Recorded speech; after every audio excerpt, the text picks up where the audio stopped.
Hoje à noite eu quero falar com vocês, dá para colocar aí?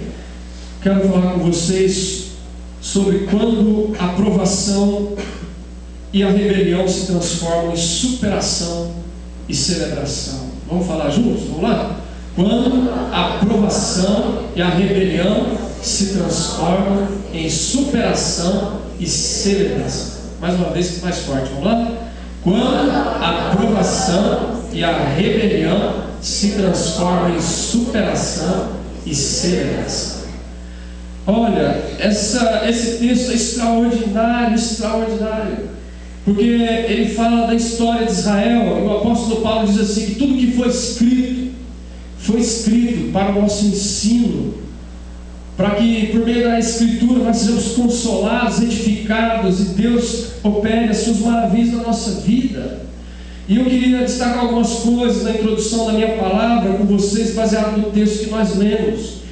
Olha só, preste atenção.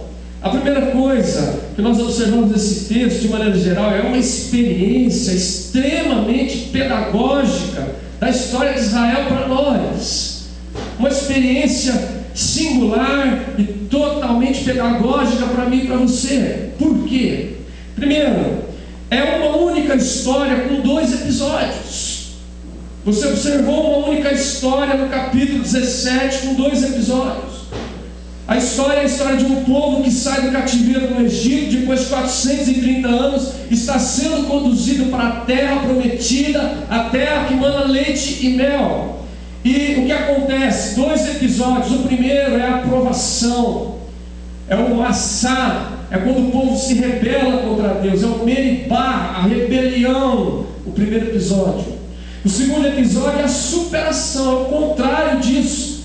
É quando o povo enfrenta os amalequitas e os vence. Então, olha só, a aprovação se transforma em superação no segundo episódio. E a rebelião no primeiro episódio se transforma no segundo episódio em celebração. Se constrói um altar a Deus. E diz: o Senhor é a minha bandeira, Jeová em si, aquele que vai à nossa frente, aquele que garante a nossa vitória. Outra coisa curiosa, não só é uma história com 2 episódios, é um mesmo lugar com 2 adversidades. O lugar é o mesmo, chamado Refidim. É o mesmo deserto, as mesmas areias, as mesmas pedras, o mesmo calor, é o mesmo lugar, mas 2 adversidades diferentes. Na primeira falta água, na segunda vem a oposição de inimigos carnais, físicos e com armas. 2 situações diferentes, mas de igual forma mortais e letais contra a existência do povo de Deus. A terceira coisa, é o mesmo lugar com 2 adversidades, é o mesmo povo e 2 reações diferentes. É o mesmo povo no primeiro episódio, é o mesmo povo no segundo episódio, mas as reações são diferentes. No primeiro episódio a reação é negativa, certo? Eles murmuram, eles são ingratos, eles são precipitados, eles são incrédulos diante da adversidade. No segundo episódio, ao contrário, eles enfrentam a situação, eles obedecem à liderança, eles cooperam uns com os outros, eles declaram que Deus é aquele que dá a vitória. Olha a diferença, o mesmo lugar, o mesmo povo, mas 2 reações diferentes. Outra coisa, um único líder, o mesmo, Moisés, um único líder, mas 2 conflitos diferentes. No primeiro episódio ele precisa lidar com o povo murmurador, o seu povo, os seus irmãos, pessoas da sua descendência, do seu sangue do seu sangue. No segundo ele precisa lidar com inimigos de fora, pessoas que não são do seu sangue, pessoas que não são do seu povo, mas que são inimigos implacáveis e cruéis, os amalequitas. E a gente vai olhando esse quadro todo e pergunta assim: qual a relação disso comigo? O que isso tem a ver comigo hoje? Tem tudo a ver comigo e com você, porque tantas vezes, se nós formos honestos com nós mesmos, se nós olharmos para a nossa vida, para as coisas que nos acontecem, a nossa história é uma só, mas cheia de 2 episódios. No primeiro episódio da nossa vida, muitas vezes nós estabelecemos a aprovação e a rebelião contra Deus. Olha só quantas vezes eu e você já estabelecemos na nossa vida o Massá e o Meribá contra Deus. Houveram dias em que nós estabelecemos no nosso quarto, na nossa casa, na escola, na empresa, no nosso casamento, um Massá e um Meribá contra Deus. Nós provocamos Deus, nós tentamos provar Deus, nós entramos em rebelião contra Ele. Mas em outros dias, para a glória de Deus, nós vivemos a superação e vivemos a celebração também no mesmo casamento, na mesma empresa, na sala no quarto de um hospital, na igreja. Nós também vivemos do outro lado. Tem tudo a ver comigo e com você. Talvez há pessoas hoje aqui entre nós que estão vivendo Massá e Meribá, estão em contenda com Deus, estão perguntando: será que Deus está ou não está comigo? Será que Deus é ou Deus não é? E talvez tem pessoas aqui que estão do outro lado, estão vivendo superação sobre crises, sobre inimigos, estão celebrando, estão construindo altar, estão levantando o nome do Senhor. E como igreja também a gente vivencia esse contexto. Tem tudo a ver conosco, porque às vezes é o mesmo lugar, é a mesma casa, é o mesmo trabalho, é a mesma escola, é o mesmo lugar, mas às vezes você age positivamente, você dá respostas de quem conhece a Deus, e às vezes você dá resposta que parece que você nem sabe quem é Deus. Não é assim? Às vezes a adversidade vem e você reage de forma tão negativa, tão contrária ao propósito de Deus, e às vezes não vem a adversidade, você enfrenta e você age como quem de fato conhece a Deus. Tem tudo a ver comigo e com você. É o mesmo povo, é o mesmo líder. O que tem a ver comigo e com você, com Moisés?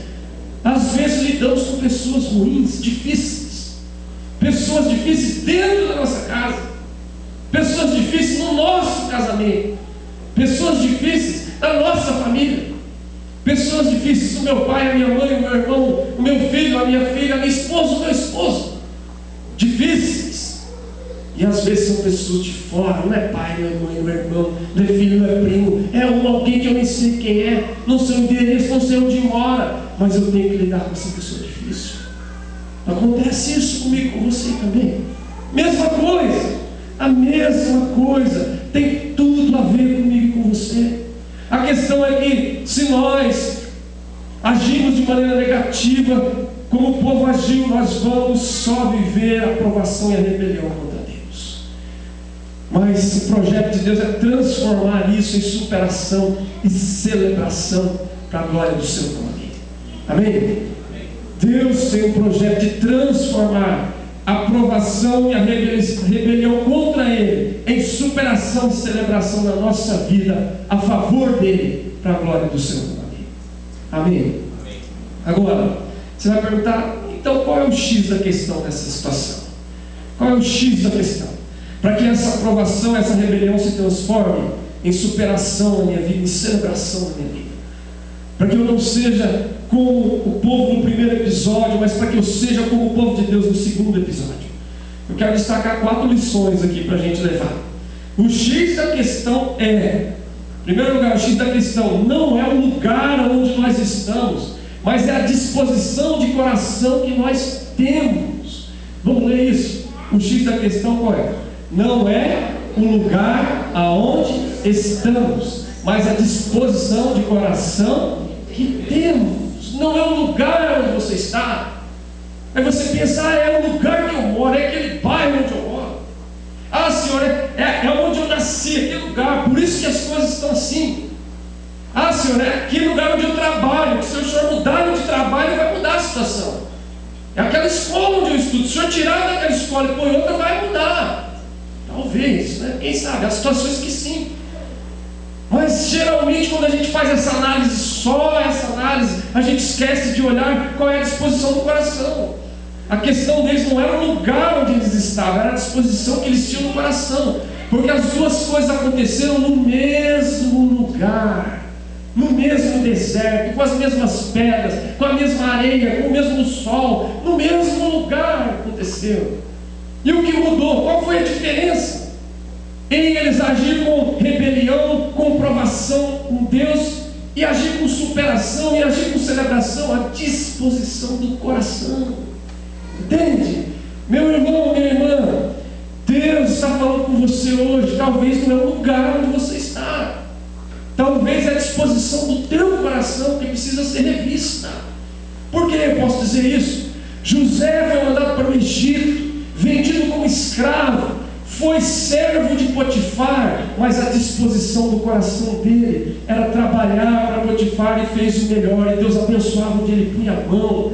Ele foi para a prisão por causa da sua fidelidade, e ali ele abençoou pessoas, porque era a disposição do seu coração que determinava. Não era a prisão onde ele estava, não era a casa de Potifar que determinava, era a disposição do seu coração.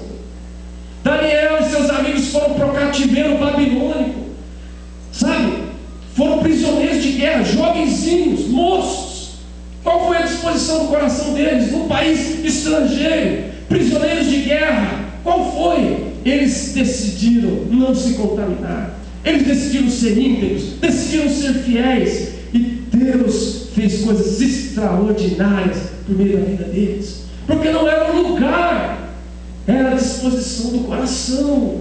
O apóstolo Paulo estava na prisão por ter pregado o Evangelho, e de lá ele escreve a carta aos Filipenses, e ele diz: tudo que me aconteceu me trouxe a essa prisão, a essa cadeia, a essa masmorra, a esse lugar insalubre, a esse lugar terrível, tem contribuído para o progresso do Evangelho.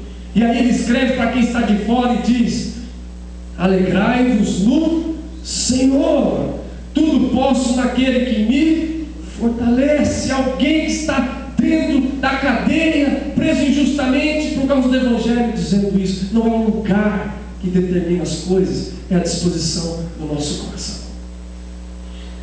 Israel teve duas disposições diferentes. Uma disposição levou eles para Massá e Meribá, a outra levou eles para a superação e para a celebração. A pergunta é: a disposição do teu coração está levando você para onde? Para onde? Não é um lugar. Dois ladrões foram crucificados ao lado de Jesus, um à direita e outro à esquerda, todos no mesmo lugar. Um deles continuou praguejando, blasfemando, jogando impropérios contra Jesus. O outro falou: Senhor, lembra de mim quando entrares no teu reino. O que é que Jesus disse para ele?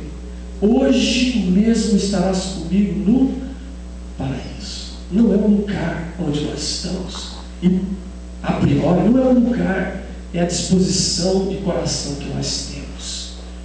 Que disposição de coração você tem? Para onde ela está te levando?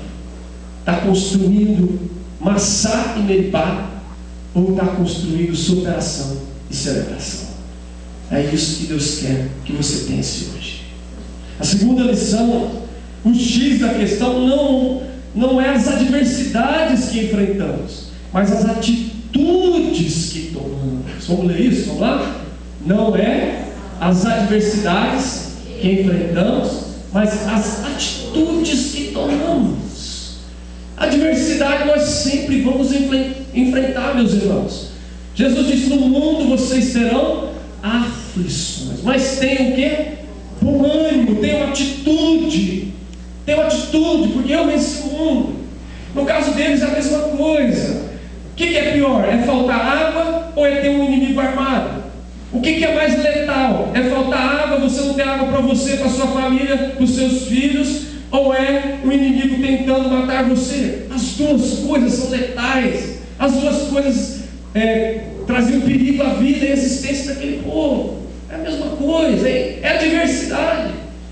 E Tiago diz que nós vamos passar por multicoloridas adversidades. Multicoloridas.